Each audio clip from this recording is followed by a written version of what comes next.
probably don't agree there was a crisis. Gentleman from Mr. Fortenberry. I agree it was a crisis of your making for very The gentlewoman's time has expired. Thank you. Congressman Fortenberry from Thank you. Nebraska. Thank you, Mr. Chairman. Hello, Mr. Secretary. Thank you for joining us today. In your testimony, you stated that you would like Congress to create a new regulatory framework to be able to intervene and facilitate the orderly wind down of a systemically important institution. What do you envision?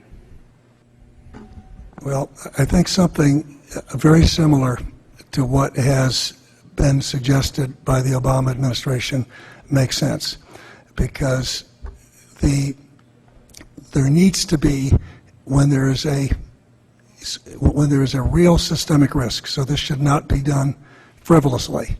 When the system is at risk, there needs to be a way to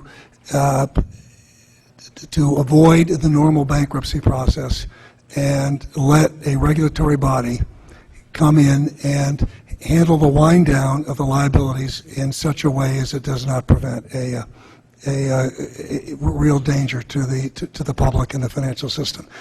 And if we have a different regulatory regime, and if this authority is structured properly, then we won't be in a situation where institutions are too big to fail.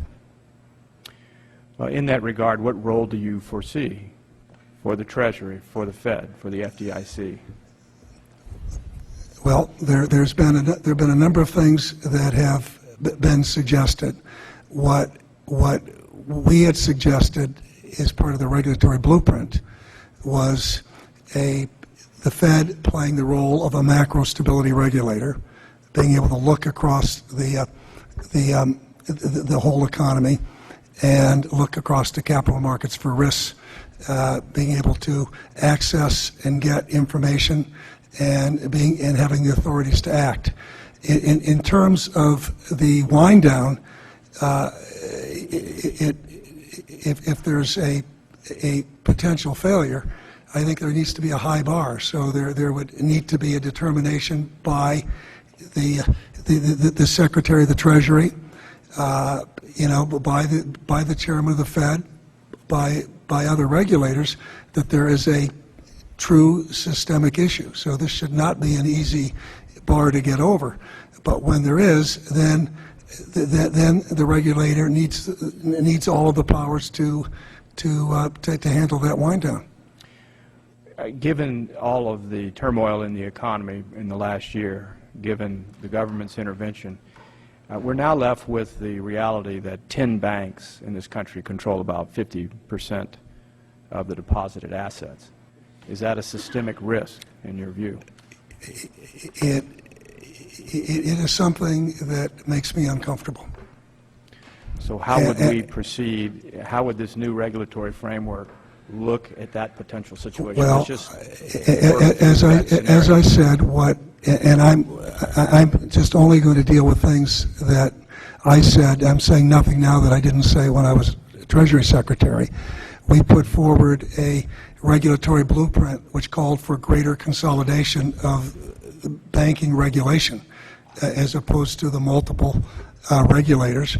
And so I think having greater consolidation and stronger regulation coupled with the wind down powers so that you don't have banks or bank holding companies being too big to fail, I think is a meaningful way of dealing with the risk, because in my judgment, regulation, no matter how good, is always going to be imperfect.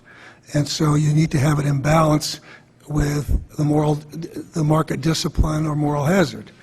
That we got to a point where we couldn't rely on market discipline or moral hazard because it would have taken the system down.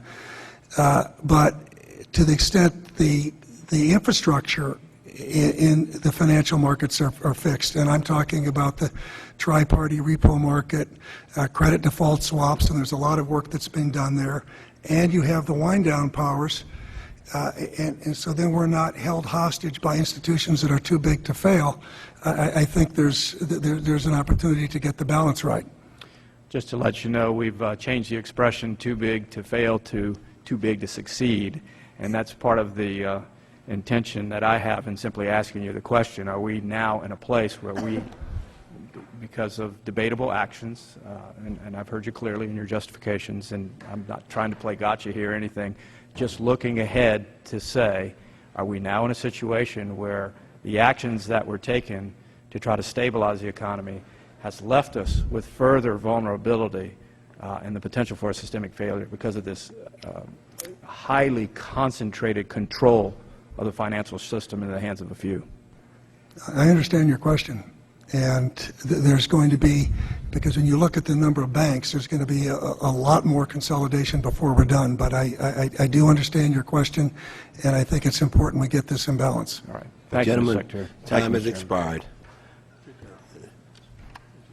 Congressman Clay from Missouri for 5 minutes.